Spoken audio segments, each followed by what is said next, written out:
right, this meeting of the Hingham School Committee is called to order. It's 6:01 on December 15th, 2025. This meeting is being held remotely or in person as an alternate means of public access pursuant to Chapter 2 of the Acts of 2025 and all other applicable laws temporarily amending certain provisions of the open meeting law. You are hereby advised that this meeting and all communications during this meeting may be recorded by the town of Hingham in accordance with open meeting law. If any participant wishes to record this meeting, please notify the chair at the start of the meeting in accordance with Mass General Law, Chapter 30A, Section 20F, so that the chair may inform all other participants of said recording. Is there anyone else recording this meeting? Do not see anyone else. Tonight I am joined by Michelle Ayer, Carrie Nee, Matt Cosman, Tim Miller-Dempsey, and Allie Anderson is on the call as Zoom user. And we are going to move on to our first order of business, which is to enter into executive session, and we will reconvene to the public in open session at 6:30. So with that, may I have a motion? Yes, I can make a motion. Motion to enter into executive session and to reconvene in open session pursuant to Mass General Law, Chapter 21A3, for the purposes of conducting strategy sessions in preparation with non-union personnel, as an open meeting may have a detrimental effect on the bargaining position of the body, and the chair so declares. I so declare. And to discuss strategy with respect to collective bargaining or litigation and act as appropriate if an open meeting, which it would have a detrimental effect on the bargaining or litigation position of the public body, and the chair so declares. I so declare. Okay. Roll call vote to... I'll second you. Oh, scary. So I'll do a roll call vote to adjourn and then to reconvene. So we'll start with Allie.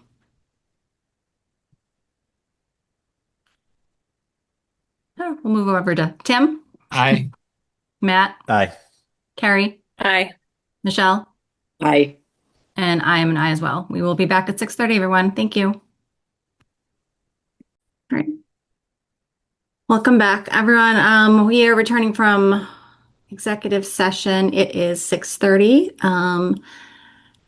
I will re-adjourn, I guess, tonight. I'm here with Michelle Ayer, Carrie Nee, Allie Anderson, Matt Cosman, John Mooney, and Tim Miller-Dempsey. We also have our select board chair, Bill Ramsey, who is joining us for the beginning of our meeting this evening. I believe I need to restate this paragraph, so bear with me. This meeting is being held remotely or in person as an alternate means of public access pursuant to Chapter 2 of the Acts of 2025 and all other applicable laws temporarily amending certain provisions of the open meeting law. You are hereby advised that this meeting and all communications during this meeting may be recorded by the town of Hingham in accordance with the open meeting law. If any participant wishes to record this meeting, please notify the chair at the start of the meeting in accordance with Mass General Law, Chapter 30A, Section 20F, so that the chair may inform all other participants of said recording. Is there anyone else recording the meeting other than Harbor Media? Will you please raise your hand over Zoom? I don't see anyone. Aisha is recording for the purpose of minutes. Thank you, Aisha. All right, moving on. I just would first like to start with, I'd like to acknowledge the passing of a 21-year member of the district's transportation department. Some very sad news, Eileen Garvin. She was most recently, she was a devoted van driver for students in the district, and she had quite an impact, positive impact on many. And I just wanted to say that our thoughts are with the Garvin family, as well as her colleagues during this difficult time. It's very sad news, but I just wanted to acknowledge that. So with that, I will move on to our next item of business, which is the approval of minutes. We have one set of minutes this evening, and I will take them. If anyone does not have any questions on the minutes from November 24th, I will take a motion. I will move to approve the minutes of the school committee meeting held on November 24th, 2025. I'll second. Thank you. Any discussion or questions on those minutes? Okay, seeing none. All in favor, and we will need to do everything on by roll call vote tonight. So I will start with Carrie, Aye. Michelle, Aye. Matt, Aye. John, Aye. Tim, Aye. and Allie will try, but I think you are just listening in this evening. Let's see if this works. Aye. There we go. All right. Okay, I'm here. And I am an aye as well. So the minutes are passed. So moving on to our next item of business, which is the superintendent's report.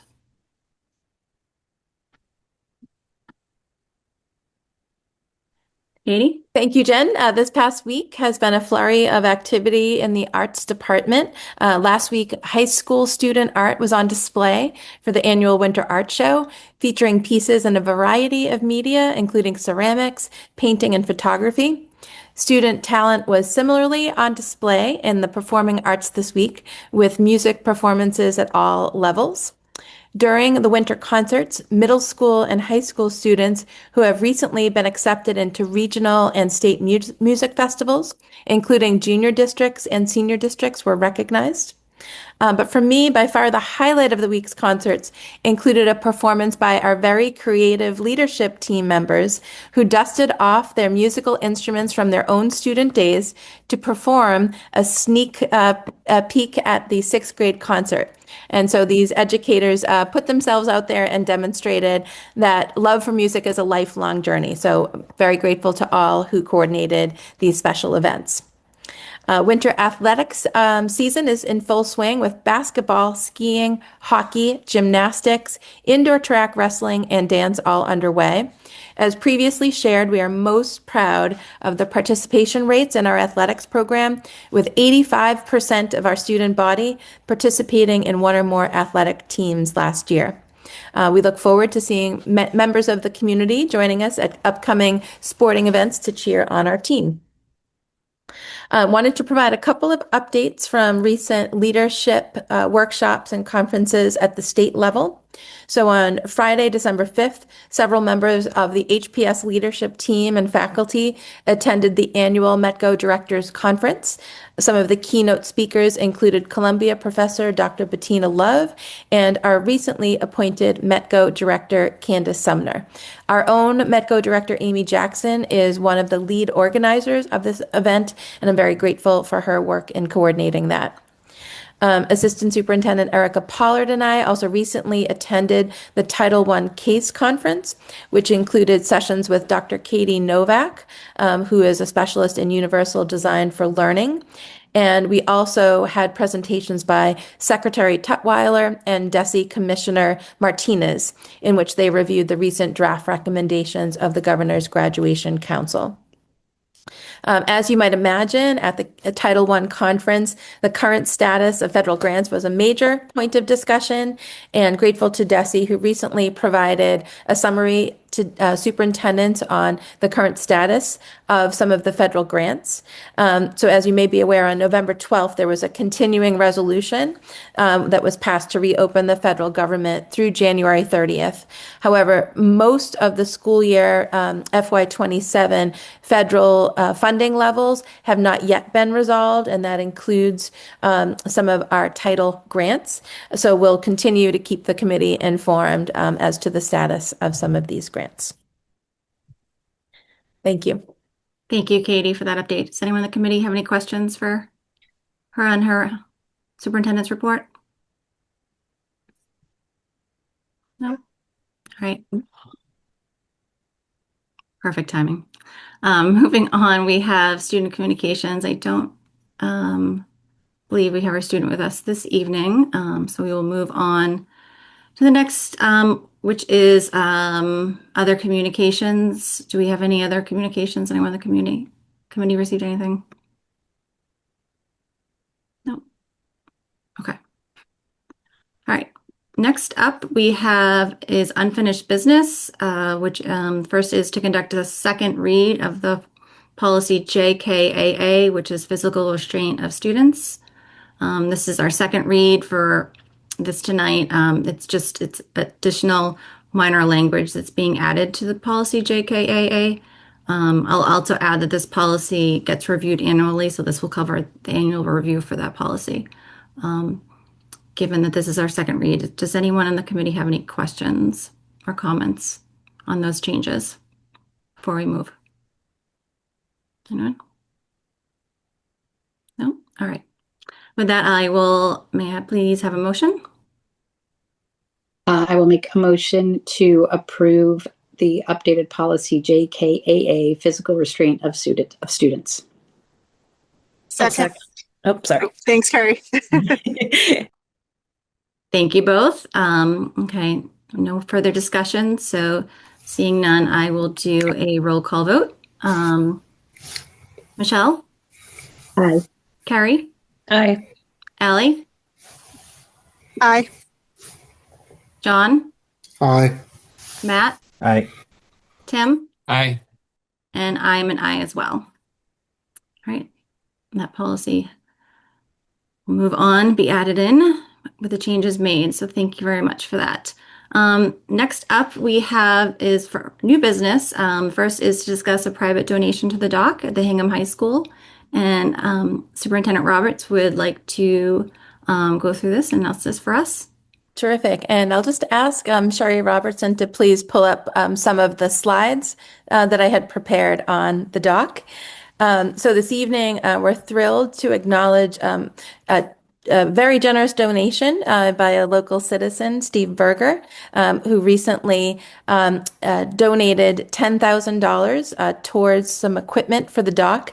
This is in addition to a $30,000 donation that Mr. Berger had previously donated, and he had also been a generous donor during the initial campaign run by the Hingham Sports Partnership. So again, an incredible partner, and we're very grateful to Steve Berger for all of his support of our students. And so many of you on the call were with us for the very exciting dock ribbon cutting that we did back in the fall, and just wanted to share just a couple of quick slides to share how students are using the space.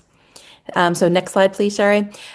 So we have had a variety of sports teams rotating through the space, and grateful to Jim Quattromoni for his organization of use of the space. As you can imagine, is very much in demand, and we're ensuring that there's equity for all of our teams and other activities to make use of the space.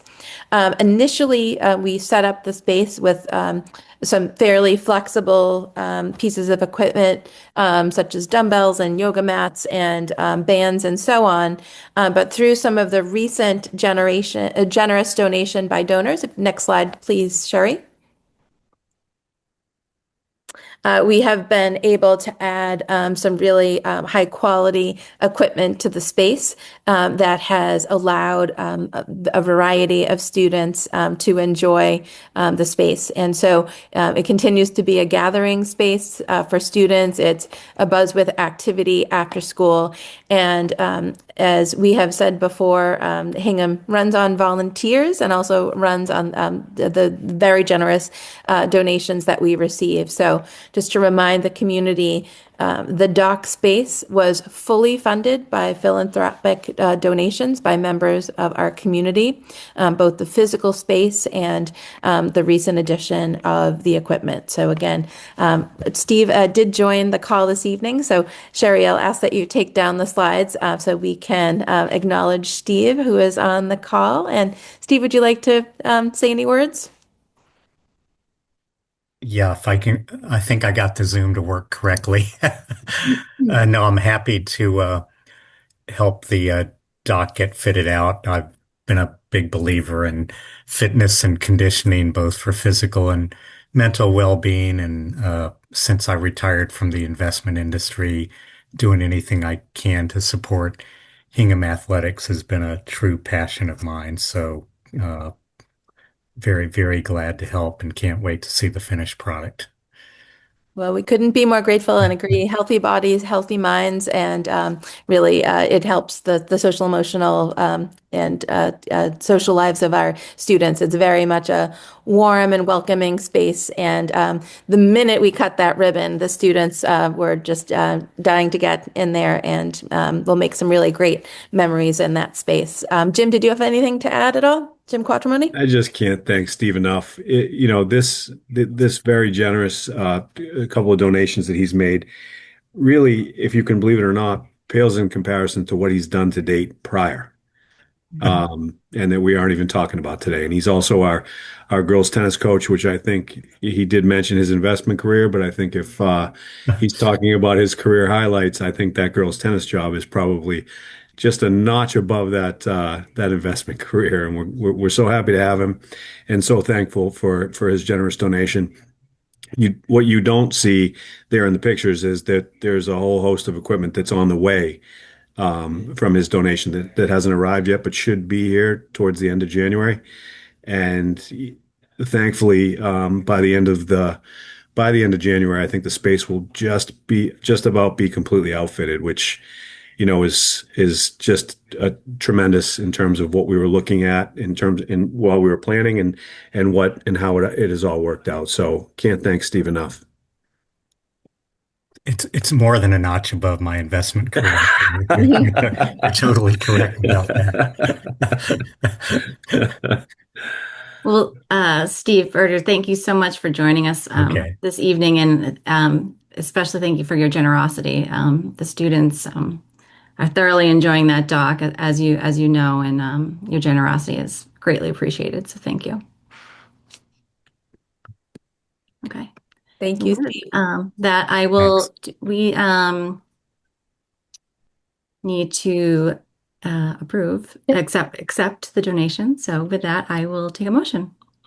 I will happily make a motion to accept the very generous $10,000 private donation from Stephen Berger to support the purchase of Phase 2 equipment for the newly opened Hingham High School dock. And I will happily second that. Thank you both. So with that, I will take a roll call vote for all of those in favor. Michelle? Aye. Allie? Aye. Carrie? Aye. Tim? Aye. Thank you, Steve. Thank you. Matt? Aye. John? Aye. Thank you, Steve. And I'm an aye as well. Thank you very much. All right. With that, we will move on to our next item of business, 8.2, which is just to discuss the contract between the Hingham School Committee and the Bus and Van Drivers Association. And I will pass this over to Carrie Nee, who is the chair of salary negotiations, to go over the contract. Thanks, Jen. As I mentioned at our last meeting, we met with the Bus and Van Association for 2 meetings a couple of weeks ago and came to a tentative agreement on a new contract that will begin at the end of this fiscal year. And I wanted to thank, first of all, Sandy Fisher and Suzanne Taccio from the Bus Drivers Association, and also Patrick Cunningham, our Director of Transportation, and Aisha Opong, our Executive Director of Business and Support. It was a really collaborative process, and I think everyone came away happy with the agreement we came to. So we went over all the terms in executive session, and you have a copy of it if anyone has any questions. A few things I wanted to highlight. One is we increased the tuition reimbursement to cover required training of the drivers, and that was at the request of Patrick Cunningham. We moved to biweekly pay. And we're able to work together to come up with a solution. It's a big deal to move from weekly pay to biweekly pay, and we've found a way to do it to make that transition more palatable. So I'm really grateful to everyone involved for working on that. We added July 4th as a holiday, paid holiday for drivers who are working before and after that holiday. We added parental leave, which, as you know, we added to the other union contracts a couple of years ago. And we wanted to, for equity's sake, we want to make sure that this unit got that as well. And then we increased the wages to make sure that we remain competitive with our peer towns in the area. So it should have a good salary. So like I said, it was a collaborative process. It doesn't take effect until July, but I think everyone feels good going into the holidays, having this done. And the union did ratify it last week, so it's up to us for a vote. Great. Thank you very much, Carrie. Is there, we did go over this in executive session, but we do have to do this in public session, but I do want to give the committee another opportunity to ask any questions or comments if they have any. I think we did discuss it, but I also want to acknowledge that Bill Ramsey, the select board chair, is here. He is going to be voting on the contract with us as well. So if there's any more questions or comments, I don't see any. I do want to thank the subcommittee for their work on this. Quick work. I think Bill had a question. Oh. Yeah, no question. I have just a quick comment. I just want Great. to thank the bus drivers for all they do. Over the years, my kids have had some wonderful drivers. Frank, Dennis, Christy, Kent Strone. Very appreciate the fact we put our kids on the buses and they get to and from school safely. So thank you, the bus drivers, for all you do. Well said, Bill. Thank you very much. All right. I will happily take a motion if we're all ready to vote. Well, I will happily make one.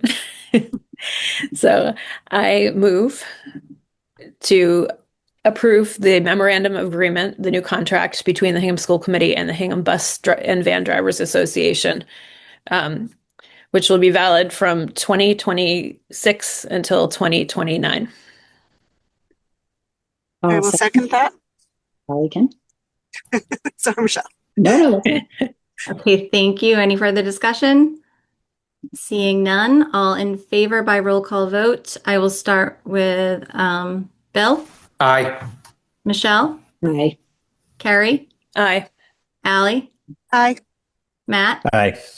Tim. Aye. John. Aye. And I am an aye as well. Thank you very much. Motion pass. Okay. All right. Thank you for joining us this evening, Bill. Thanks, Bill. I don't expect you to have to stick around for the rest of the meeting, though. Happy holidays, But you are everybody. absolutely welcome, but feel Enjoy free the to go holiday. enjoy the rest of your Enjoy the evening. break, everybody. Take care. Thank you. All right, we are moving right along here. Next up is 8.3, which is to discuss the contract for the assistant superintendent and Superintendent Roberts. I will pass it over to you. Terrific. Well, as the committee is aware, Ms. Erica Pollard, who's on the call this evening, has served as interim assistant superintendent from the September 24 to the present, and has supported our leadership team through a period of enormous transition. During her interim tenure, Ms. Pollard has worked collaboratively with the leadership team to facilitate a number of significant curriculum initiatives, including development of the new HPS competency determination, expansion of the HHS technology, arts, and business pathways, adoption of the elementary into reading program, and pilot of the elementary mathematics bridges program. Additionally, she has capably managed federal grants, including Titles I, II, IV, and Perkins funding. She also supports the implementation of the district's ELL program and civil rights monitoring. Ms. Pollard has coordinated high-quality professional development for K-12 educators and paraeducators, and has personally led a number of graduate credit equivalent courses for our HPS staff. I'm pretty sure she sleeps at some point, but when you look at that list, she accomplishes quite a bit during her day. A graduate of Brown University, Ms. Pollard has served in the district for 18 years, including 8 years as the director of world language. During that time, Ms. Pollard facilitated a series of initiatives, including the Global Citizens Program, Seal of Biliteracy, and an emphasis on competency-based learning. For all of those reasons, I put forth to the committee a recommendation to appoint Erica as the permanent assistant superintendent, and look forward and hope that we will work with Erica for many years to come, and a continuous cycle of improvement for HBS curriculum and programming. Thank you, Katie, for that. Is there anyone in the committee that has any questions or comments? I do have a comment, if I may. I would just like to say that I did not think that Ms. Pollard could impress me more than she had impressed me as an educator for my own children, going through the World Language Program and then as the director. But she really has truly done an outstanding job as our interim assistant superintendent. So appreciate all her work. Thank you, Michelle. Anyone else? Well, I absolutely agree with what Michelle just said and everything that Katie said. I think we are extremely lucky to have her in this district, and I am thrilled that we are able to do this tonight. So there is no one else on the call who has any questions or comments. I will take a motion.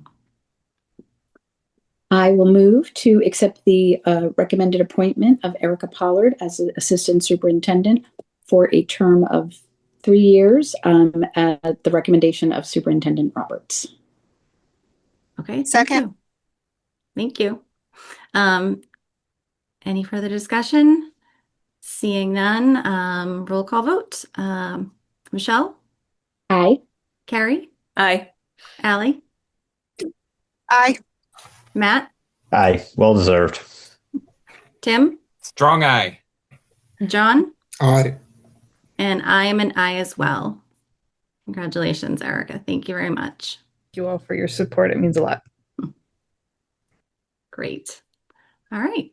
Next up, we have it's to receive 8.4, which is to receive an update on the South Shore Educational Collaborative Capital Reserve Fund request. And I believe we have Michael Loesch on the call tonight. Good evening, everyone. Good evening. How are you doing? Wonderful. So before I jump into it, I just wanted to really let the committee know what an exemplary member Hingham Public Schools has been for our collaborative. Working with them has been an absolute pleasure, and they're an absolute model for other districts. Also, to all of you, being a school committee member myself, none of you, this is a very challenging and difficult job. So thank you for your time and service. To jump into the topic I'm here for tonight, the Capital Reserve Fund. So the collaborative is looking to establish this fund, and that's what we're coming for approval tonight. Per the Department of Elementary and Secondary Education, we have to have 2/3 of our districts vote to approve this. And really, so this is just solely to establish the fund. What this would allow the collaborative to do would be to proactively save funds through the budget process so that we could really fund capital projects. We are coming fastly towards the end of our lease at our current building in Hingham in the industrial park on Abington Street. We're going to have to make some decisions on how we want to move forward in that building. It is also I believe it's called triple net lease, where we're also responsible for all of the upkeep of the building. So HVAC, plumbing, all of those things we know can be quite expensive at times. And right now, we don't have any fund saving mechanism for these projects as we go forward. So that's what we're here for tonight. All funds that would go into this account would go through the budget process. Which means this would all come from current tuitions from the collaborative. This would not be an ask of any additional funds to feed this account. This would, like I said, solely through any tuition that is coming through. And if we look like we're going to have a surplus at the end of the year, we could allocate money to this fund to be able to save moving forward. So I want to open it up to any questions the committee may have.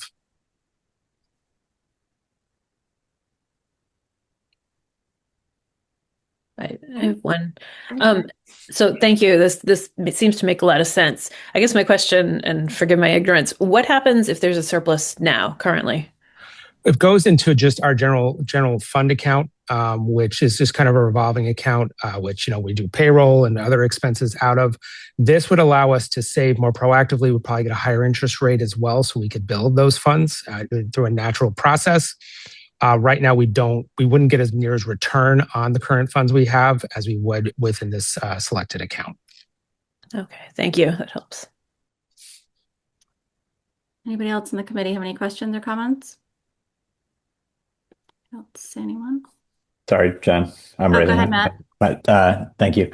Have you, my question is, have you received, I agree with Carrie, this seems like a good idea. I'm curious, have you received any pushback? Like, has there been any concern? I don't know if you've been going around to other school committees, and if so, I guess I'd just love to hear what that might be. Great question. I don't think we've received any pushback so far. Every committee has voted to approve and voted unanimously. There certainly have been, quite a few questions. I try and make it very clear that this is not going to be any additional expense to any of our member districts. That's actually what we're trying to avoid. But so far, we've been unanimous in terms of approval. Okay. Thank you. Great. Thank you for your questions, Carrie and Matt. Anyone else? And thank you to Michael for joining us this evening and going over this. I appreciate that. If there are no other questions, is the committee ready to vote on this? Yep. All right. Looks like we are. So if everyone is ready, we'll take a motion. Right. I will make a motion to approve the establishment of a capital reserve account as proposed by South Shore Educational Collaborative. I will second. Thank you, Michelle and Allie. Any more discussion? Okay. See none. So I will do a roll call vote. All those in favor, Michelle? Aye. Allie? Aye. Carrie? Aye. Matt? Aye. Tim? Aye. John? Aye. And I am an aye as well. Motion passes. Thank you all very much. Thank you very much. Thank you. And then the next item we have is also 8.5, which is to receive South Shore Educational Collaborative Quarterly Board Update. I believe that's also the documents are also in your packet. Yeah, so Michael, as you request, I do present the quarterly report regularly, and for members of the community, that report includes information on current enrollment at SACC, census by program, some human resource and other services updates, any professional development that is going on in the district. So grateful to Michael for providing these quarterly reports that we do share with the committee on a regular basis. Thank you, Katie. Great. Thank you very much, Katie. Just to give the community an opportunity to have any questions on the quarterly board update. I know we do this routinely, but if anyone has any questions, feel free. If not, we will move on to our next item of business. Looks like we're all set. Thank you, everyone. Have a great night. Thank you very much, Michael. Have a good evening. You too. Thanks, Bye-bye. Michael. Bye-bye. All right. Next up is 8.6, which is to receive a presentation regarding the class of 2025 College Board Testing and Placement Report. I believe we have Heather Rodriguez on the call. Yes, hello. Can you hear me? Yes, I can. Hi, Heather. Perfect. Hi, everyone. Thanks for being here. All right. So I think Sherry has some slides to show everyone. Thanks, Sherry. All right, so the college entrance and testing report is something that we do every year. So I get to visit everybody every December, and this is no different than reports that we've done in the past. Just a reminder, and for those who are new, it's a snapshot of a bunch of data that we've collected for the class of 2025, the graduating class from Hingham High School. We cull a lot of data from a lot of different organizations for this report, and so not all of the data is exclusive to the class of 2025. Some of it is for that cohort. Other pieces of information are for the testing year of 2024, 2025. So it would include not just seniors from the class of 2025, but maybe if juniors took the SAT during that school year. That's how the College Board has been reporting their data more recently. So I tried to, in the title of any table or any slide, kind of make clear what the source or what the testing data was from. So just wanted to note that. All right, so our next slide will show you the future plans of the class of 2025. And in total, we have 97.3% of the graduating class of 2025 went on to continue their education in some way. And that includes four-year schools, two-year or specialized schools, and prep schools, which would be a postgraduate year, so another year of high school. And that continues to be the same as it has been in past years. As we can see, for those students who plan to continue their education, this is how it breaks down over the past 5 years. So like I said, we're pretty consistent over the past 5 years, nothing new, which is great. For our students who don't choose to continue their education, they have a number of other things that they're engaged in doing. Most of the time, it's either employment or apprenticeship in perhaps a trade program, if they are going into a trade. Another option for students is enlisting directly into the military or completing a gap year of some sort. Most of our gap year students decide to continue their education after they've completed the gap year, but not all. So we report it as not necessarily continuing in their education because we're not sure that that's exactly what they're doing, although that is the most common outcome after their gap year. And we've seen the undecided category of students that really had no direction kind of decline again. We saw kind of an increase with that during and after COVID pandemic, but now that that is past, fortunately, we see kids making active decisions about what the next step is going to be. All right, next up, we have the top colleges that the class of 2025 applied to.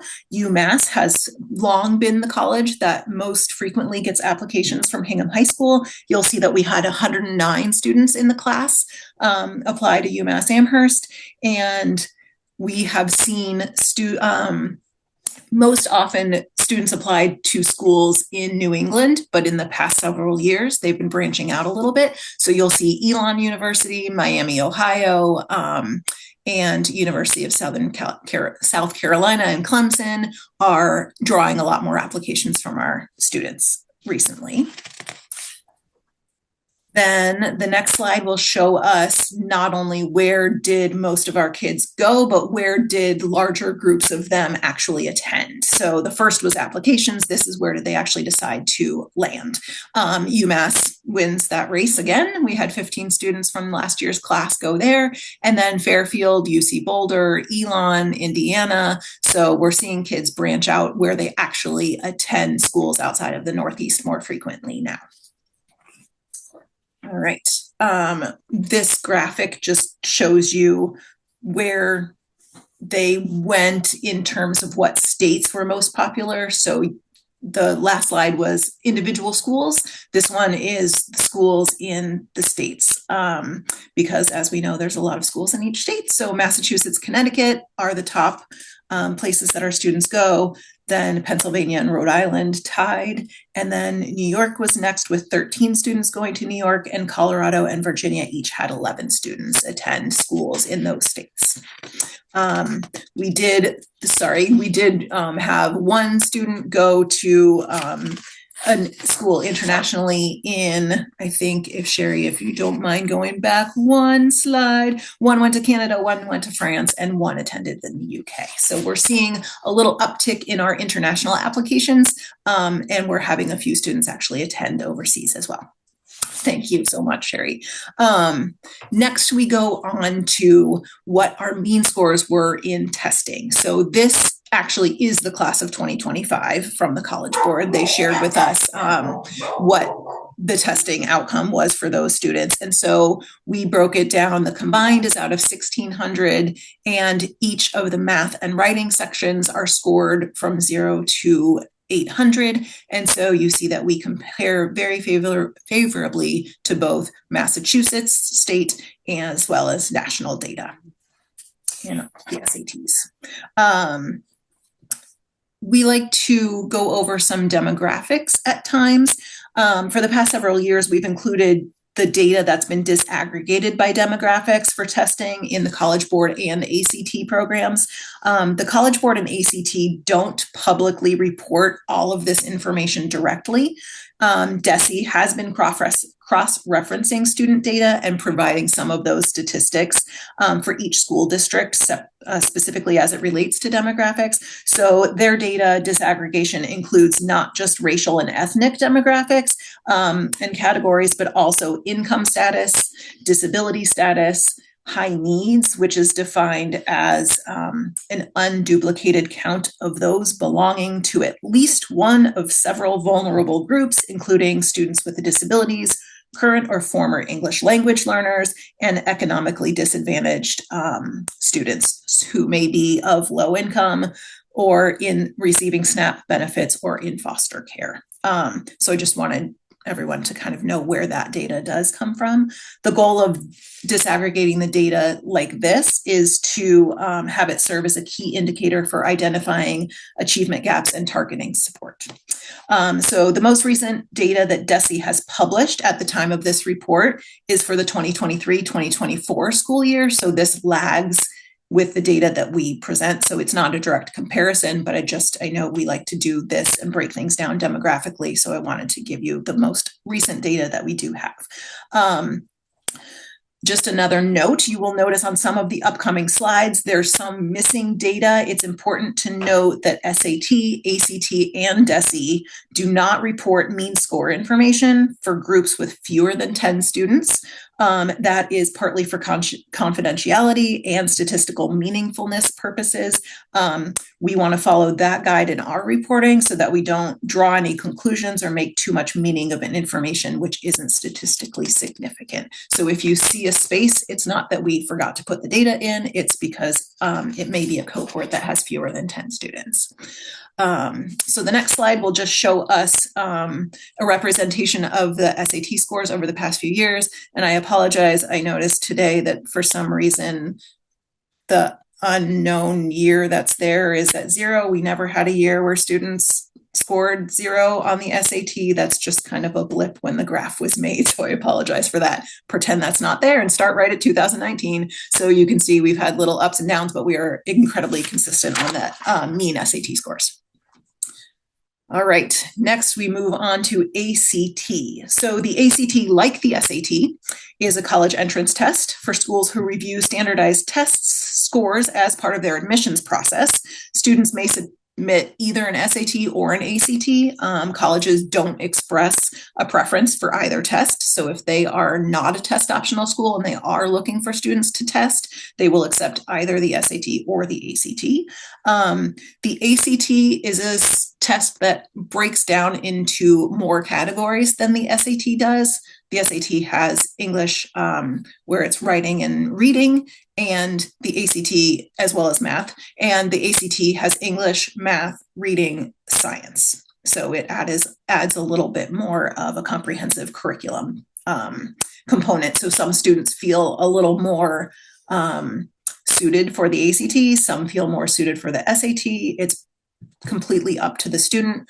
As a district, we offer the pre-ACT, which is an ACT type practice test. We offer the PSAT, which is a practice test for the SAT, so students can have exposure to both types of tests throughout their high school career, and then they can make an informed decision moving forward which one they want to take, quote unquote, for real.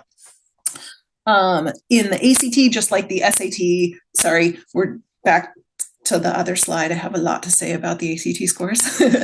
For schools who review standardized tests as part of that,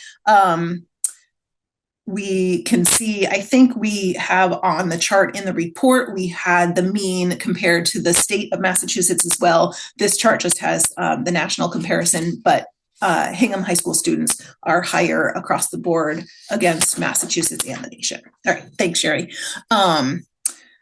Demographics for the next slide for the ACT, this is where we start to see some of the cohorts are a little bit smaller, so we don't report means.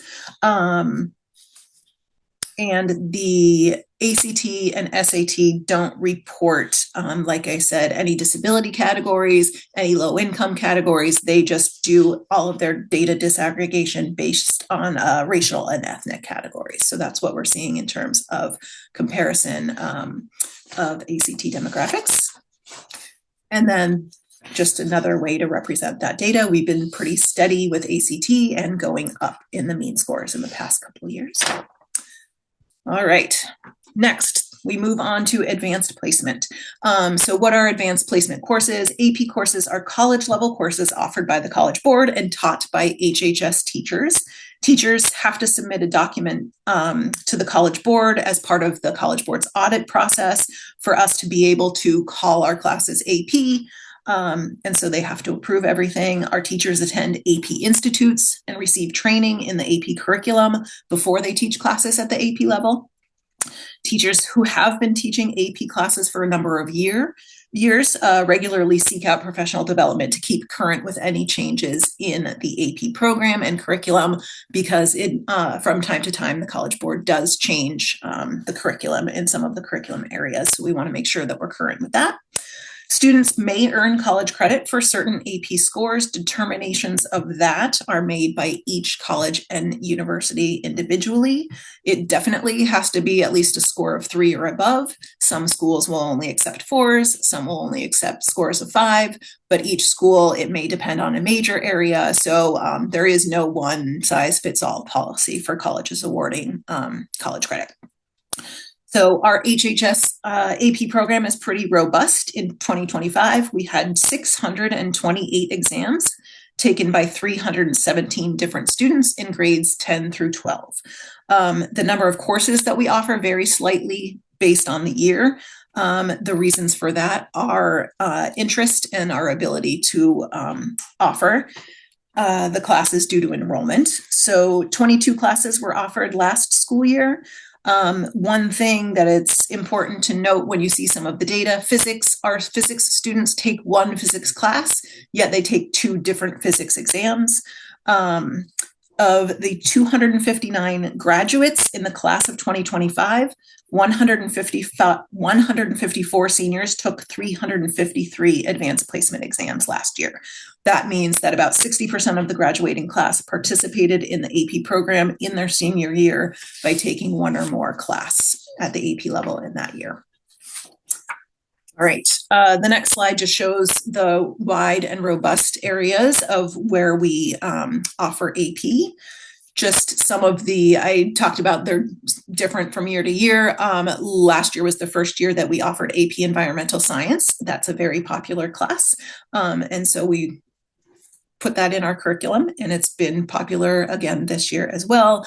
Latin is another example of some years we have enough kids to run that class due to enrollment. Some years we don't. This year we don't have enough students, so that's one that we're not offering this year. So next time, next year, we won't see any data on Latin, but it will pop back into the mix probably in the following years. All right, the next slide just is a graphic representation of the enrollment. Like I said, environmental science, although new, is one of the most popular classes that we have. And so you can see kind of how popular each of the different classes that we offer is. That was enrollments for last year. Again, those are students in grades 10 through 12. Music theory and 3D art and design are technically open to most grades. The art and design, it's typically seniors, but sometimes juniors can take that. Music theory, we've had sophomores through seniors take that. World history is specifically for 10th graders. English language is specifically for 10th graders. Chemistry can be a mix of 11th and 12th. So we do have a variability in the number of students in the different grades taking different classes. Okay, our next slide is about AP demographics. Again, the only reporting that they do is on racial and ethnic categories, so we don't have any disability categories. Let's see, a reminder that for cohorts less than 10 students, no means are reported. So I've tried to report some of the data that I can on students with disabilities because I know that's a particular interest of our community, our school, us as a leadership team, and of the school committee. And so I can dig into our data at times, even though the College Board doesn't report on this. So for the 2024-2025 school year, I can offer that we had 43 students with accommodations took 93 AP exams with accommodations. At the time of the students taking those exams, they all were on 504 plans. But of those 43 students that had 504 plans and took the class or the test with accommodations, 10 of them had been on an IEP at some point in their HPS career. Most recent data from DESE is again from the 23-24 school year. So they tell us that 6 AP exams were taken by students with disabilities. But again, because the cohort was lower, they did not report a mean score. When DESE reports on students with disabilities, they define it only as students actively on an IEP at the time. So that's why there is a difference in what the information I just gave you and what you may see DESE reporting on. 21 AP exams were taken by students in the low income category, and 100% of those students scored a 3 or better. 27 AP exams were taken by students in the high needs category, and 100% of those exams were scored at a 3 or higher. So just to remind you, high needs by DESE is defined as an unduplicated count of those belonging to at least one of several vulnerable groups, including students with disabilities, current or former English language learners, economically disadvantaged students. All right. Our next slide shows AP scores are from 1 to 5. And a 3 is considered proficient. So over the past 5 years, this is the number of exams that we've had at a 3 or above. And then our next slide shows us that the College Board recognizes students for high performance on multiple exams. They designate AP scholars for that recognition, using a score of 3 as a benchmark, as a mean score. For a different number of exams, students can earn different designations from AP Scholar with distinction, AP Scholar to AP Scholar with distinction. The College Board amended the number of categories they recognized a few years ago because they were recognizing kids for kind of a high number of exams and a high number of mean scores. They were finding that those designations were encouraging students to overextend themselves, and it was having a negative impact on students. So they used to give awards for students who took 7 or 8 exams in a year, and that was just quite a bit of a load to handle. So they backed off of those high number of exams, the awards for those. But we do very well with our students. They take a lot of AP exams. We had 52 scholars, 26 scholars with honor, 60 scholars with distinction. We had 1 student earn the AP International Diploma, 8 students who earned the AP Capstone Diploma, and 15 that earned a seminar and research certificate. So our kids are very, very accomplished in their AP classes, which is a credit to them as well as their AP teachers. The next slide just shows a little bit of a different representation of how our scholars have been recognized over the past 5 years. All right. The next slide shows us the National Merit Scholarship designations. This is based off of the PSAT, and students can earn a designation only when they take the PSAT in their junior year. Students can be recognized as commended students or semi-finalists.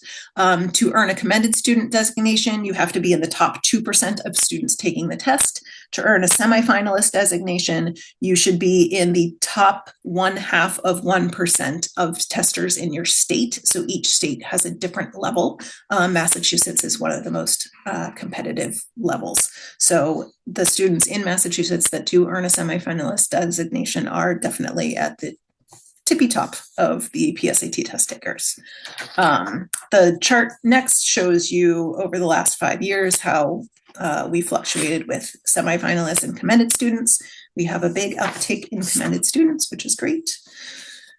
And then our next slide, we as a district wanted to see if we could offer more students a chance to earn college credit while they were in high school without having to take an AP exam, or to do it in a different way than taking just an AP exam. So in the 24-25 school year, we had a number of classes that were designated as dual enrollment.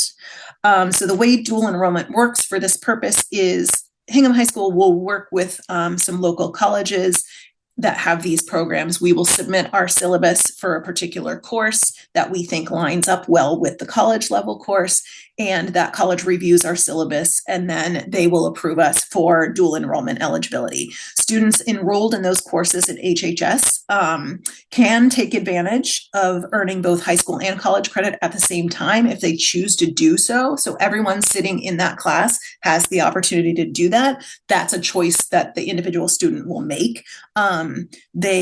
We provide them the information of how they go ahead and earn college credit, and it's up to the student to tell the college that they would like the college credit both for high school and college. And once they do that process, the college will give them a transcript. Once they have that college transcript, once they know where they are matriculating at their 4-year school, some schools may award that transfer credit from the college level credit that they earned. So we work with Middlesex Community College for our French class, French 5, and we work with UMass Boston for our Latin dual enrollment class, and then all of the other classes are a partnership with Quincy College. All right, so that was a lot of information and a lot of data thrown at you. Thank you for hearing the report, and I'm happy to answer any questions. Great. Thank you, Heather. Thank you for that presentation. I have one question that I'd like to ask. I know the district has a great selection of AP exams, and you had mentioned the Latin being one that there was less interest in this coming last year, and then environmental science was one of the newer ones. And I was just wondering, are there other APs that are in less demand, and that there are more that are in demand that the district isn't currently offering that you're just hearing about from word of mouth? Or again, emphasizing that I do know that the district has a great selection of AP exams already. Yes. Yep.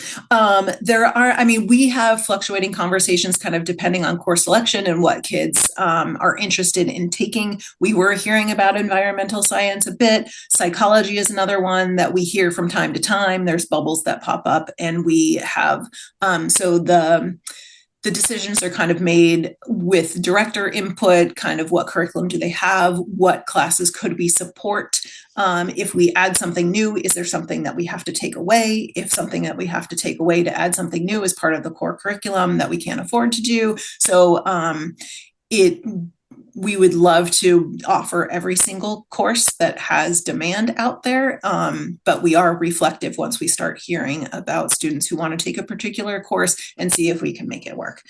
Katie and Erica, if there's anything to add to that, feel free to jump in. I would just add that environmental science was a course that there was significant demand from students for. Students had been seeking that opportunity through outside organizations such as VHS. So that was a clear decision for us to bring in-house. There isn't sort of a next level that's as urgent in terms of student desire and need, but we'll continue to keep our ear to the ground as students' needs and interests evolve over time. And I do appreciate that College Board has backed away from the idea of loading up your plate with 7 and 8 APs. So I do think the new, more balanced approach is a really healthy step forward for College Board and the AP curriculum. Really thinking about your interests, where they lie, and choosing those AP courses judiciously. Absolutely. I have a question regarding the IEP students. Sure. The SAT and ACT, is it true that only 17 out of the 326 Hingham High took the SAT from that are on IEPs? Did I read it right, or so The 342 was the total number of kids who took it, and I believe 17 Yeah. of them were on IEPs, according to the chart Let that me you go showed. back. 17 out of 342. Yep. So that would be from DESE. So DESE kind of corroborated the data that they get from College Board and the data that they have from student management systems. And so, yes, those are students with IEPs who. With regards to ACT, do we have those numbers? We don't. I just want to make sure we're not giving up on these kids and saying that they can't go to college or. Oh, no, not I yet. mean, it's troubling. It's kind of a low number given the wealth and advancement of this school district. Just to see 17 out of 342 taking the SAT, or, I mean, I know it's optional now, but it's just troubling to me. That's all. One thing I would add, John, is that data does not include students who have come off an IEP. So we do have a significant number of students in their junior and senior year who are coming off their IEP. And so those students wouldn't be reflected. So I appreciate the deep dive that Heather did with regard to, for example, the AP statistics, which had to be done by hand. But when you dig into that data, seeing that students who have really grown over time and have come off their IEPs, we do have a number of them, for example, taking AP classes. So how many was that?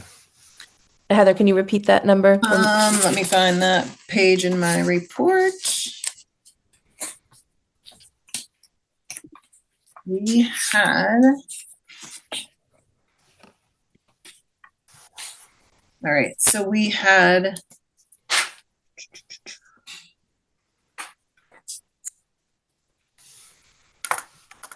21 exams. Nope, that was low income. So we had, where is it? I think we had, 93 AP exams were taken with students by 43 students. Yeah, that had accommodations. So they were currently on 504 plans, but 10 of those, so 10 of the 43 had been on an IEP at some point in their HPS. So 10 IEP out of 342? Yeah. But I'm sorry to jump on this, but I think John and I were going to ask about the same thing. So am I right in that not a single student who's on a current IEP took an AP class this year? So last year, right, there were no students on an active IEP that were in an AP class. There were 10 that had been. That's shocking. I'm sorry. That absolutely shocks me. So could I ask a clarifying question on that? Because I had an issue about that too. You mentioned that DESE says that 6 students with disabilities had taken it, and they define that as students on active IEPs. Right. And that's for the 23-24 school year. They have not published data past November 2024 about the 23-24 school year. Sorry, was that 6 though? That was talking about, about Hingham, or that was? That was Hingham. They said 6 and 23-24. Yeah. Mm-hmm. Okay. And then the data, because they don't report it by DESE, then Heather brought you collaborated the data yourself. I looked at every single exam taken by AP students last year, and I went through our Aspen database and figured out which one of them had accommodations at the time. Yes. Yep. Can you remind, we should probably know, or maybe other people do, or maybe we're not allowed to know this. I think we are. Like, what number of juniors and seniors actually have an active IEP? I think we do have that data, because the number, we know overall IEPs are growing significantly across the district. The majority of those are in the elementary school, and then middle school still has a significant amount, and then high school is less. I don't recall actually just what the base is that we're talking about, this is still a really important conversation. Yeah. But if it's 100 kids that are in each class that are on an IEP that are 20%, whatever, that's different than 15. Still. Yep. So I looked at the 24-25 enrollment on DESE's website, and they do kind of tell us what population. They give statistical analysis for populations, and because they do report on students with disabilities in the 24-25 enrollment report for Hingham Public Schools. This was for Hingham High School. We had 18.6% of our students were students with disabilities, and we have 13.3% of our students on a 504 plan. So that's 31.9% of HPS population on a plan for disability or an impairment. So the 504 isn't encompassed in the IEP, though, correct? 504 is a disability plan, but it's under regular education. So correct, it is not. So the IEP would be 18.6. Yeah. Seems high. And out of the seniors, 17 out of the 342 took an SAT exam. Yes. 342 is the whole class, right? No, 342 was everyone who took a test during that testing year. Okay. There were only 259 students in the graduating class. So that was anyone who tested in the 24-25 testing year. So do we know? It's trickier because, sorry, Carrie. Oh, no, go ahead. I was just going to say it's trickier because not all the students taking AP exams are seniors. So we were looking at a mix of factors here. Yeah, I know. It's funny. We're talking about the AP and SAT kind of, I think it's getting a little blurred. So the year that John was looking at, the 17 students took on IEPs, took the SAT. Do we know how many people in that class were on IEPs? Like 17 out of how many students that took the SAT? I don't have that on my fingertips. I'm sure we can find that out. Okay. That'd be helpful. So we want to know, let me just make notes. What we want to know, how many people, say that again, Carrie, do you mind? Okay, so the year, sorry. So it's 23-24 school year, I believe is the slide, Carrie, right? Oh, yep. Yeah, that's correct. Yeah. How many students in that class that took the SATs were on IEPs? Well, it could be June. So it would have been the juniors of the 23 of that year. Yeah. But sometimes seniors will retake it as well. Right. But the number is 17. So 17 out of, just to get a rough idea of 17 out of what? Yeah, I can look at and see like the total number of SAT test takers, and I can give the population of each grade, like graduating class 25, graduating class 24, graduating class 23, and then see if we can get the percentage of students on IEPs in each of those classes, if that makes sense. Because I know, right, some of this is data for 23-24, some of it is for the class of 2025. So like even though it's not the same numbers, it's all kind of combining and a little bit messy. But yes, we see if we can get the information and then we can make sense of it. Yeah. Yeah, no, that'd be helpful. You have the number of people that took the SAT. So if we could get the number of people who are on IEPs that may have been taking this test, rather than the percentage, because that's another thing that's kind of making it confusing is if you're comparing the percentage with the numbers. Yep. And another thing to note too, just to give a little bit of context, is back in 23-24, we were still very much coming out of COVID and colleges were very much saying they were test optional.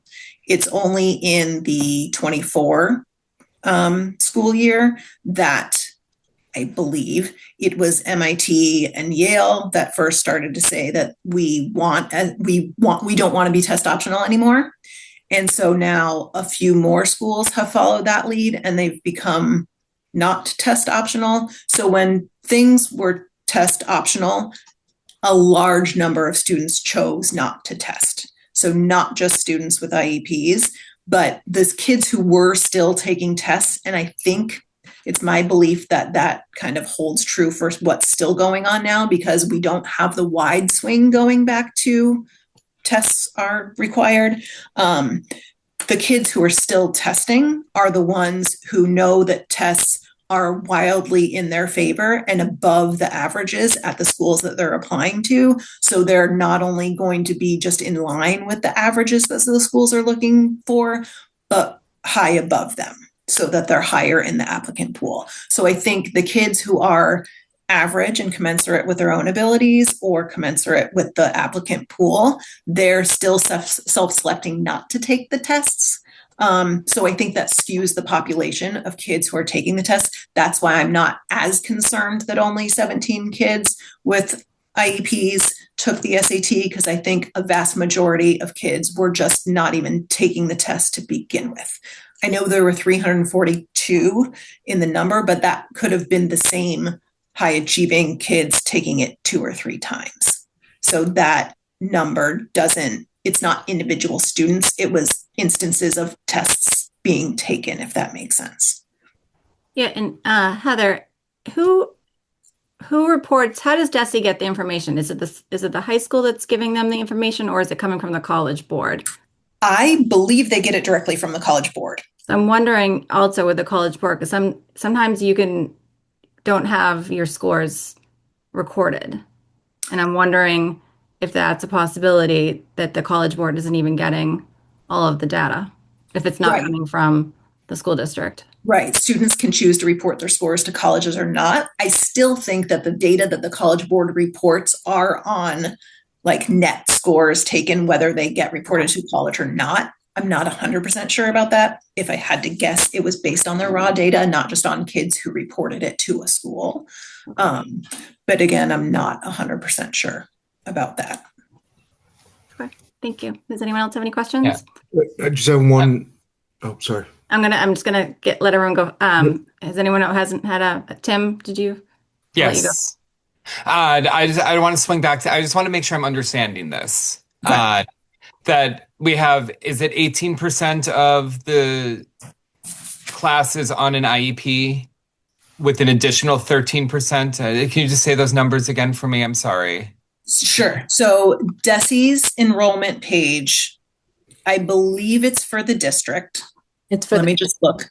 It is for the district, so that's Okay, not thank you, for Katie. the Okay. Not for the graduating class. So for the Okay. not for district. the graduating class. Yeah. Yep. 18.6 for students with disabilities. Okay. I think we do have that data somewhere else. I'm pretty sure Dr. Panarisi Yes. in one of her Yeah. presentations showed it by year, which is what I was saying. Okay. I think it's more like 10% or 12% or something like that. Okay. May not be right, but Yeah, in her Well, I think- presentation, like a month ago, the numbers were in there, and she broke it by Mhm. IEPs, 504s. So, but it's also, it's not just the seniors that are in AP classes. Correct. So looking at the aggregate number might be useful. So if it's 18 or maybe slightly less than that of the kids who'd be eligible for an AP class, and we had 0 kids with IEPs taking AP classes this year, that seems to be a serious conversation that, I mean, I don't think this is the place for it, because I think Dr. Panarisi needs to be here for that conversation. And I know that's not, you're sort of hearing our very much surprised at that, but it's not you're the wrong person to be hearing that. Yeah. I guess that's very, very surprising and sort of upsetting to hear. And I guess I'd like to put that as a topic on the next, certainly the educational programming subcommittee, where the Erica and Dr. Panarisi would be there. Because I think that's really a discussion that we need to have, if not a single kid in an IEP is in an AP class this year. I agree. Just to add on to that, I agree. I mean, I guess maybe I'm not shocked by it necessarily. I'm shocked at 0. Like 0 is shocking, but I think we've historically heard it's very low. And that's, and that's what you're alluding to, Heather, that, part of why you're digging in is I think this committee has raised concerns about it in the past. Right. I don't know if we've asked the question before. Again, this isn't to you, but to sort of get underneath it a little bit deeper, and it's obviously individual to each kid, but is it, are they getting to the point that when they're a sophomore, for instance, and they have the opportunity to make a decision to take an AP class, is that an active decision they're making? Are they on a track where they could, is that happening more often than not? Or is it, already by the time they're in freshman year? And I know, again, I'm sort of painting a broad brush and it's not going to be one or the other, but like, where is it happening more? Because again, if 80% of the time they're actually on the right track, and then 70% of the time they're actively like saying like, oh, I've heard nobody takes an AP that's on an IEP, so I probably shouldn't. Like, that's a very different way to solve it than they're not even on the right, right is the incorrect term, but they're not on a path where they're sort of in a decision making about taking that AP class as a junior, for instance. I know there's a few as a sophomore or as a senior. And then it's more, are we doing enough, at a younger age to get, which I know we're doing a lot at the elementary school level and the middle school level. So I don't know that we've ever really sort of got underneath that. And again, that's not sort of pointed at anyone directly here at all, but I think an important conversation for us to sort of better understand.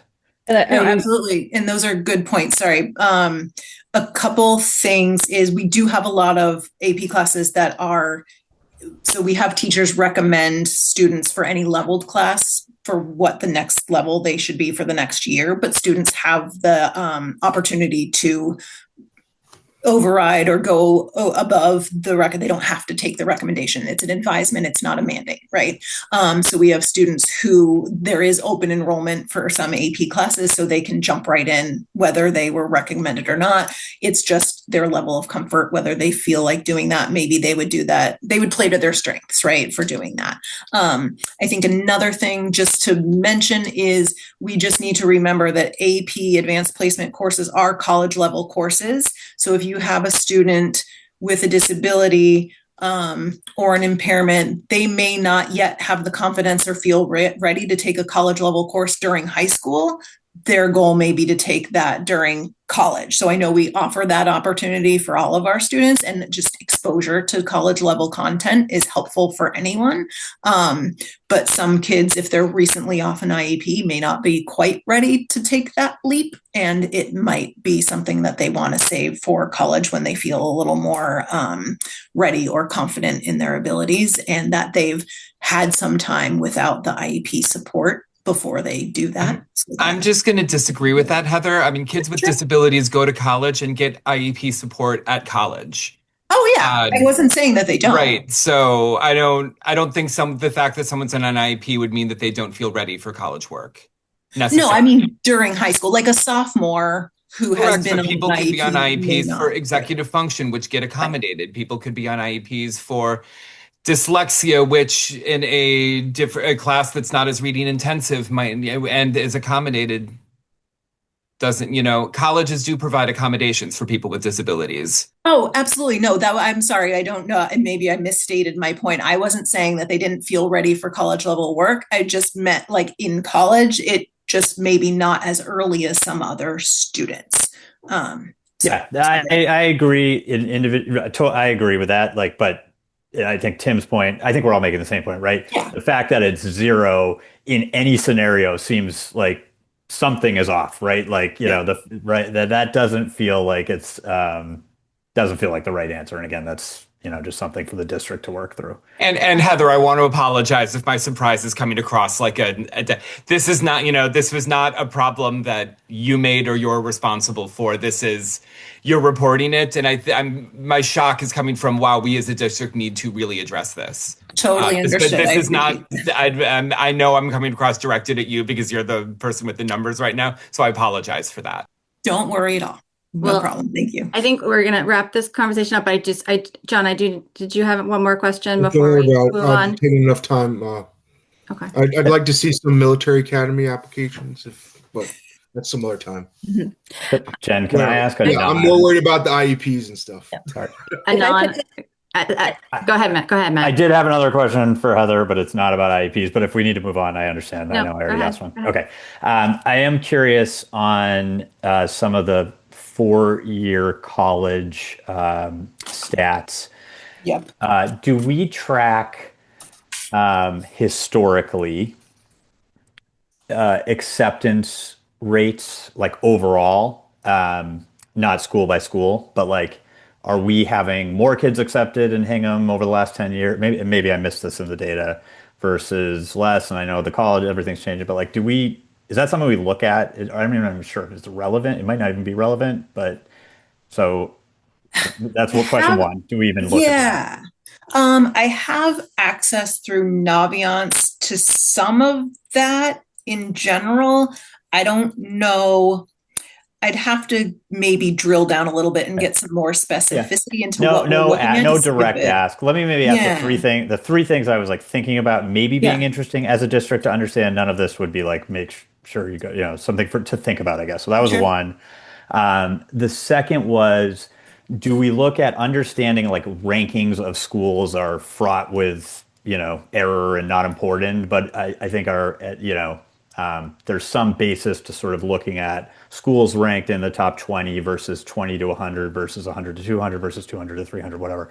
That to me might be more interesting to understand, like what our, again, over if we haven't done it historically, we wouldn't be able to go back and do it. But like, are we, are our acceptance rates increasing or decreasing at schools that are considered in a, hesitate to use these words, but a higher tier, higher ranking.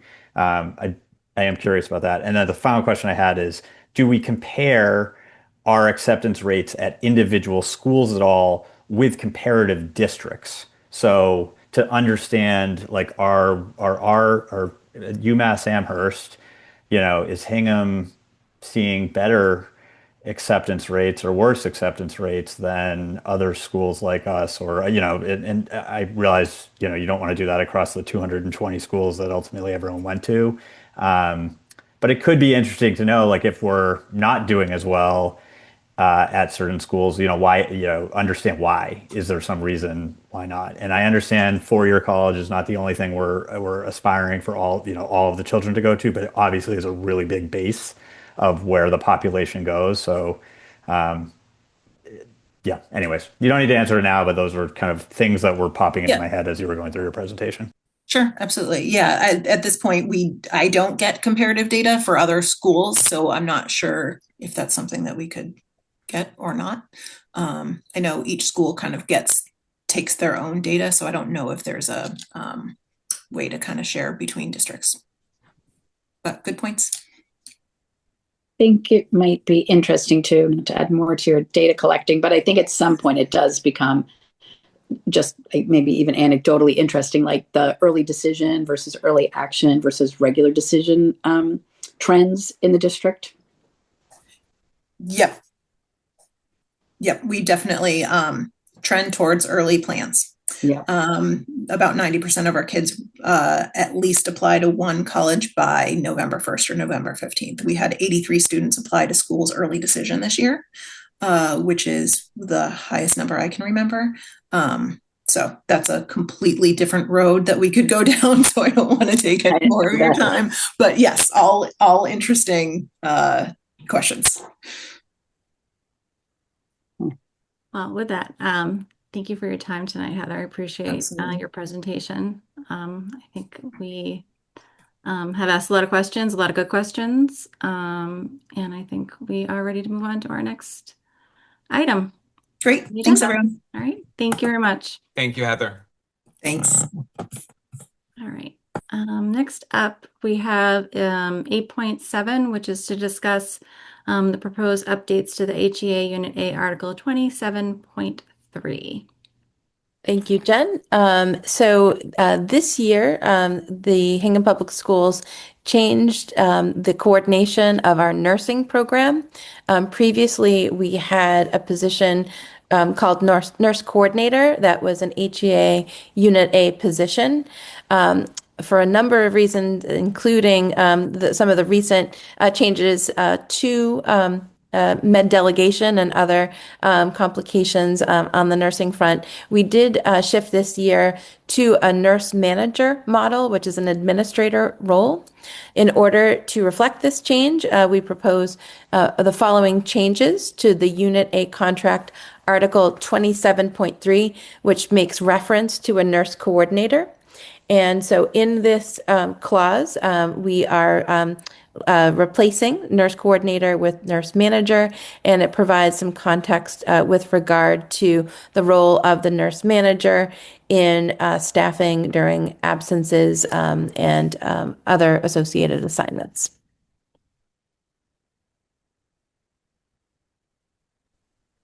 Thank you very much, Katie. Does anyone in the committee have any questions on this document?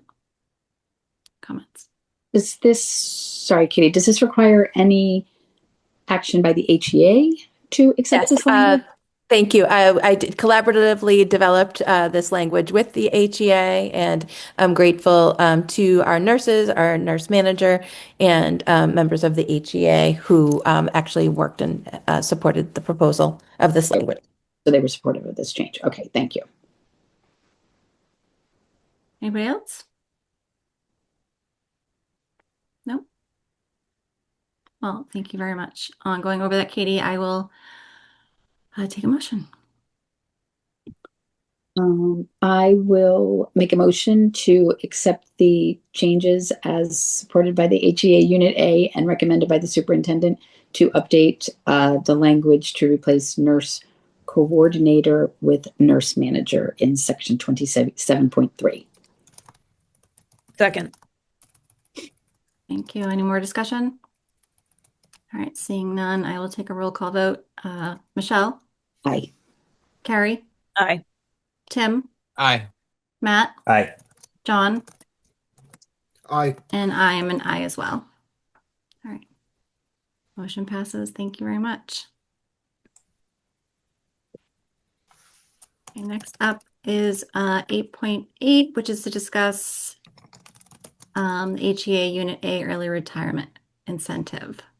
Thank you. As the school committee did last year, we would like to recommend that the early retirement incentive date, which in the current contract, teachers inform the district in June of the year prior to their retirement in order to earn an additional differential during their final year in the district.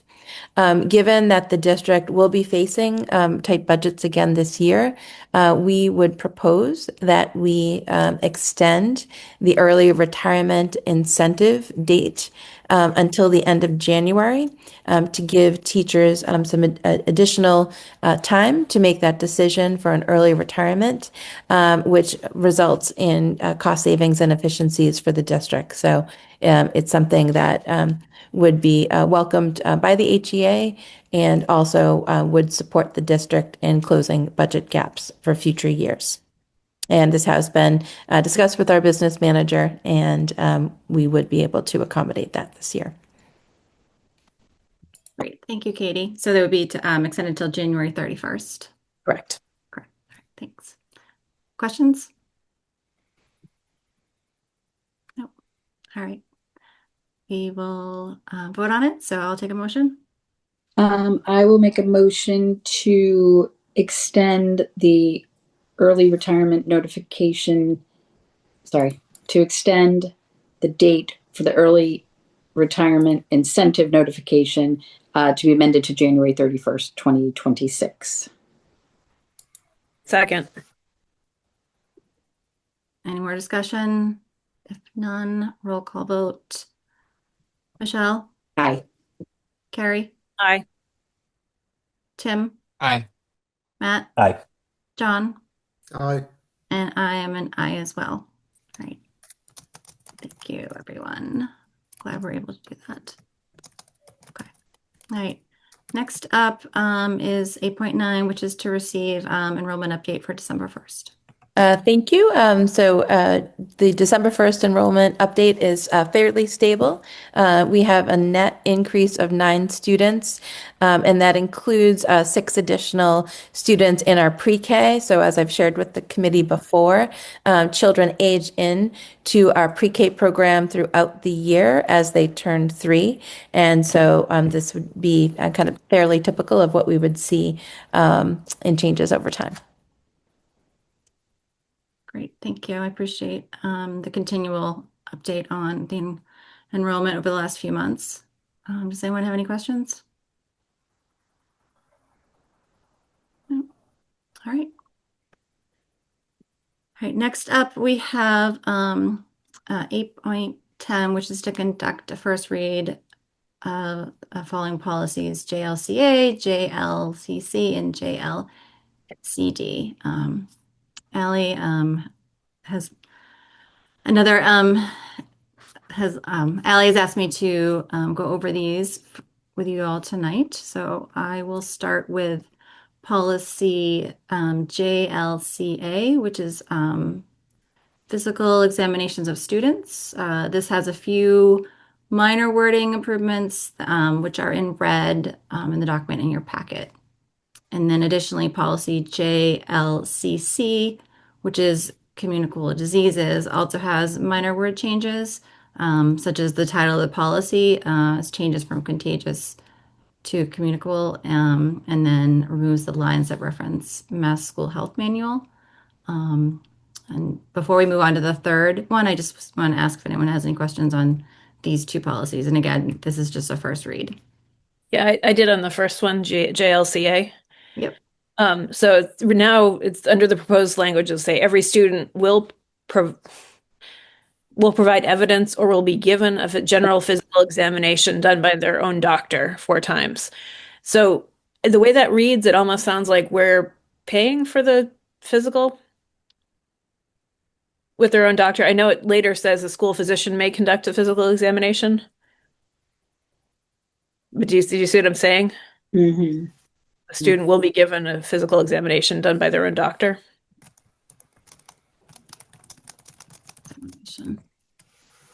Yeah, so I think it needs to be the option.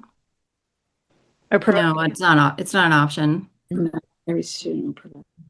If you just take out or will be general physical. Sorry. Yeah. If you just I think you're right. Provide evidence of and cap it there. Because it does say later on that a school physician may conduct it, but if you just take off or will be given. Mm-hmm. Because that's addressed in the following paragraph. The next sentence. Yeah. Mm-hmm. Okay. I also had a question on this one that hit me after being on the policy subcommittee. Is there a world where we're ever requiring exams that the state, that the law or regulation is not requiring us to do? And it's like this says we'll be screening for sight, hearing, BMI. And I feel like BMI might be going away. So I'm just wondering if that, and we could talk about that, but I was wondering if that should just be students will be examined for physical conditions as provided or as required by law or regulation versus sort of naming which ones we're doing. Unless there is we would always screen for vision, even if the state said we wouldn't have to do that.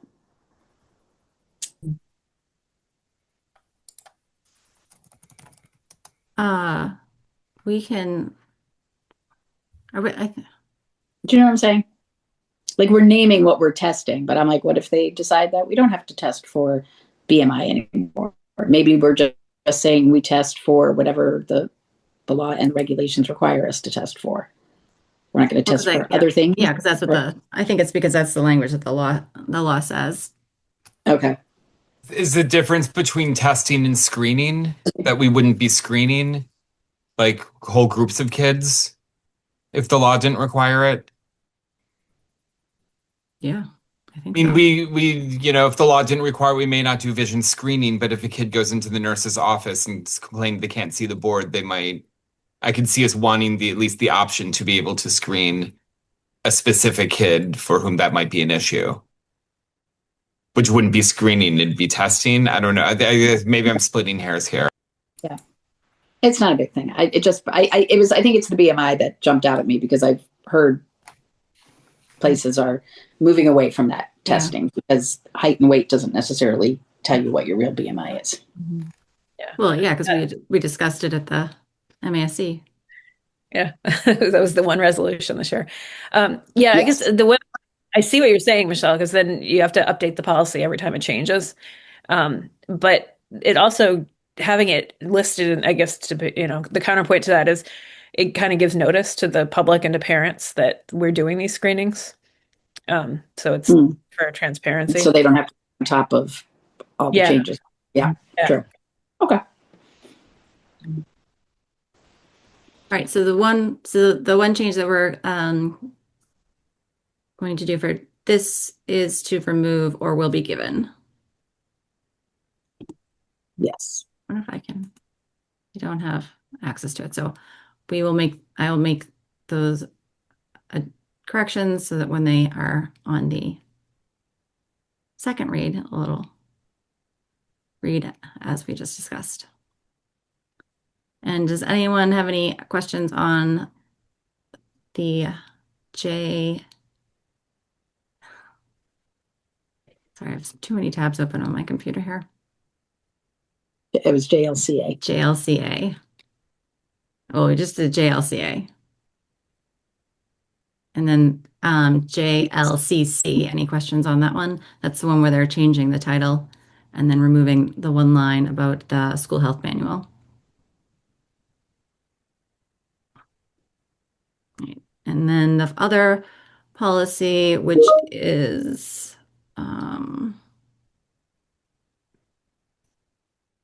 JLCD, which is administering medicine to students.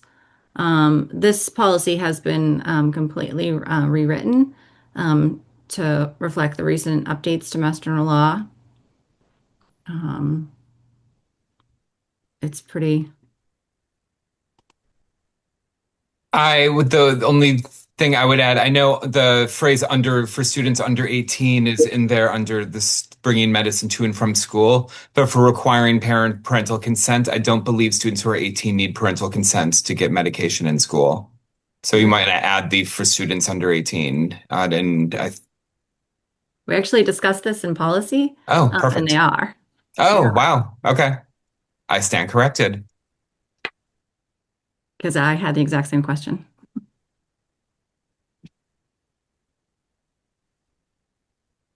Any other questions? No. All right, well, we will go over all of these again on January 12th. Okay. And we have a whole bunch more coming along the pike related to health related policy changes that the Wellness Committee is going to be working through first and then bring them to the full committee. Okay. All right, next up we have to discuss HVAC repairs and the use of extraordinary funds and appropriate. Aisha, take this one. Some of you may remember during our town meeting last year, we had a warrant to get approval for an extraordinary account of $500,000, which has come in so very useful during the course of this year to us in terms of roof repairs, HVAC repairs at the high school, PRS and at South. So far, we've utilized as you were aware, there was a South School roof repair that we used extraordinary. We use our funds from our capital funds for roofing as well as the extraordinary account to pay for some of those roof repairs itself. And more recently, we've had the recent rains, we've had the need to also have some repairs at PRS and the high school, which we've used the extraordinary account for. And over the course of the last few weeks, we've had some HVAC repairs that we needed to use that account for as well. At Madmian, we have told the committee at some point that there were cracks. So I mentioned to you during your capital tours, those of you who were in attendance, that there were cracks in the high school boiler, which the repair account was used to repair those accounts. And more recently, last week, we've had some difficulty heating of the high school building, where we know we will be needing to use that repair account for those expenses. At this time, we're asking for your approval for the expenses that we've incurred so far, as well as to get an additional approval for $200,000, particularly going into the winter months, where we expect that there will be more need for keeping the buildings warm and repairing the heating systems, as well as the possibility that there may be snow on those buildings and winds on those buildings that require roof repairs at all three schools. So this time we're asking for approval of the expenditures and also to increase our approval up to $200,000 in addition to the current expenses. So that would be an approval of $269,986.36, please.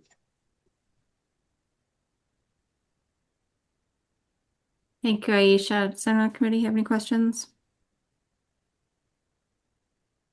Is that, sorry, I'm just looking at this. So you spent or have incurred 136,000, I'm rounding up, total to date between the South Elementary 67,000, PRS 1,000, HHS 1.3, 1,300, and then the boiler at the high school was 66, so that totals 135. So does 269 get you what you need? Yes, we got an early approval at the beginning of September. That's exactly what it was. Sometime in September, you had approved 68,240 earlier. Okay, so we're taking out the 67. Okay. Got it. Okay. I just wanted to make sure we were giving you enough to have for emergencies. And you'll, Aisha and Katie, you'll update the committee over the next few months on how those funds are needed if used. Thank you. It got cold really early, I think, and kind of caught everyone off guard with that high school boiler. Any more questions? All right, I'll take a motion. I'll make a motion to approve the use of extraordinary capital repair fund for up to $269,986.36, with periodic reporting of expenditures from this account by the Executive Director of Business and Support Services. Second. Okay, thank you. All right. All those in favor? Michelle? Aye. Carrie? Aye. Tim? Aye. Matt? Aye. John? Aye. And I am an aye as well. Thank you, Aisha. Thank you. All right. Next up is to approve grants and donations and act as appropriate. Do you have anything?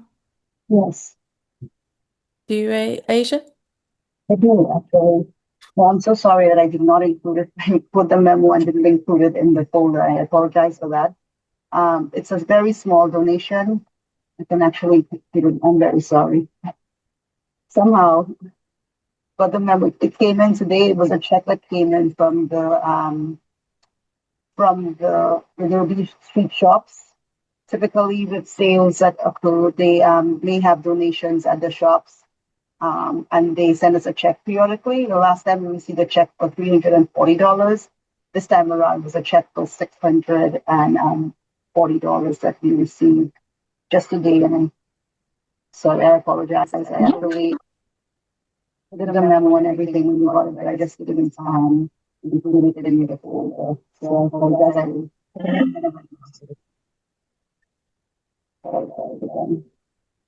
There's a check for $640. So I just want to make sure everybody deposit that check right away. So the whole month is put until the next meeting in January. Oh, I think it actually. We're getting a little bit of You're sounding echo from you, underwater, Aisha. Aisha. Okay. So We know 640 you've from, apologized. You don't need to apologize again. No, I'm actually, yeah, it's money coming in. You don't have to apologize for who that. is it from? It's from the Derby Street. Derby Street. Okay. The property management company. They provided us with a grant not a grant, sorry, a donation of $640. Typically every year we get a small donation from them based on sales or different sales they may have had or different fundraising activities. Sometimes they may name Hingham Public Schools and they collect those funds on our behalf and send a check at the end of each year or periodically, I should say. Yeah. Okay. Um, are you ready for a motion, Jen? I am ready. All right. I will move to accept a generous donation of $640 from Derby Street Shops Property Management Company. Second. Okay. All those in favor, Michelle, Aye. Carrie, Aye. Tim, Aye. Matt, Aye. John,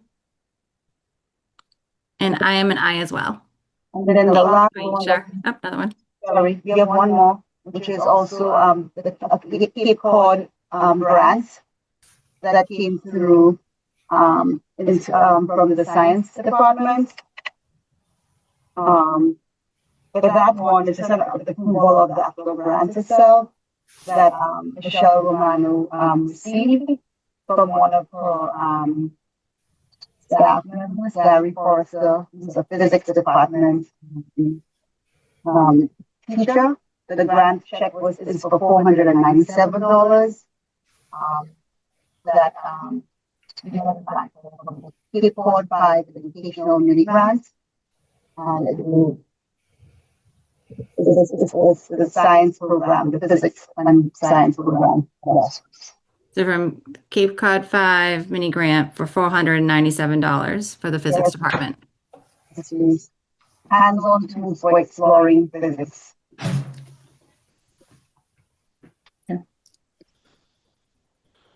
Any questions? Nope. You ready for a motion? Yes. All right. To accept the $497 mini grant from Cape Cod 5 Savings Bank for use by the science department. Second. All right. All those in favor, Michelle, Aye. Carrie, Aye. Matt, Aye. Tim, Aye. John, Aye. and I am an I as well. Just one, and I apologize again. It's okay. All right. Glad we got those taken care of tonight. All right. Next up is any surplus, Aisha? There's No? no surplus items. Okay. All right. Next up is item 9, which is questions and comments. This portion of the meeting that we've set aside to take questions and comments on items that are unrelated to items on our agenda from anyone on the public. Is there anyone? I thought I just saw a hand go up.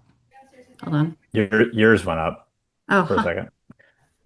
I do not It have does. do not have a question or comment. Anything you want to say, Jen? Just a long paragraph if someone has a question or a comment.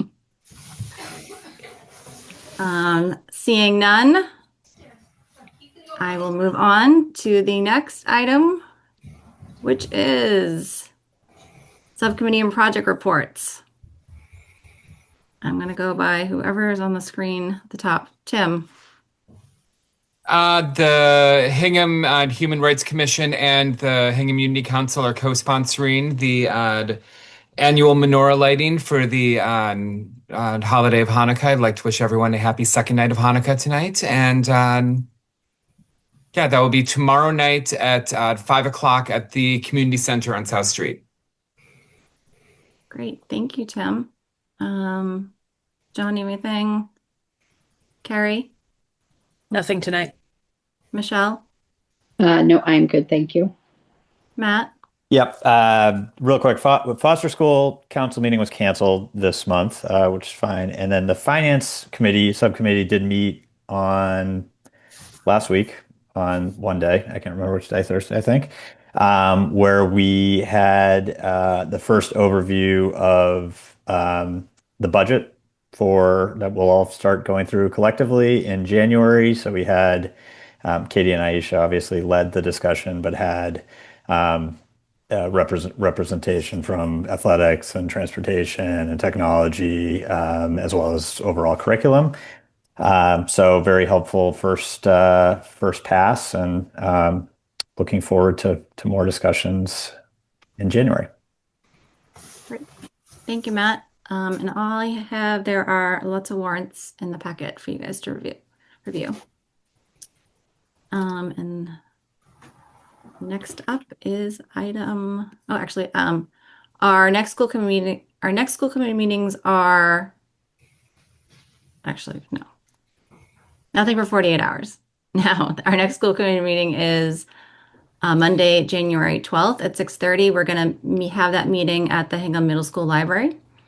And then the following meeting after that will be January 26th at 6:30, and that will be our first budget meeting for the full school committee. So next, and our last item is 12, which is adjourn to executive session, not to return to open session.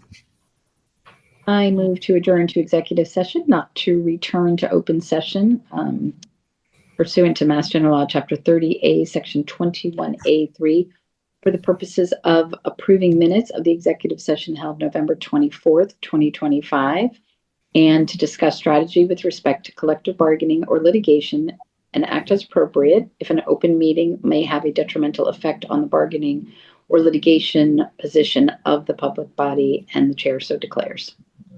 I so declare. Second. A roll call vote. Michelle? Aye. Carrie? Aye. Tim? Aye. John? Happy holidays, Merry Christmas. Aye. Matt? Aye. And I am an aye as well. We are adjourned for executive session. Thank you, everyone, and have a good night.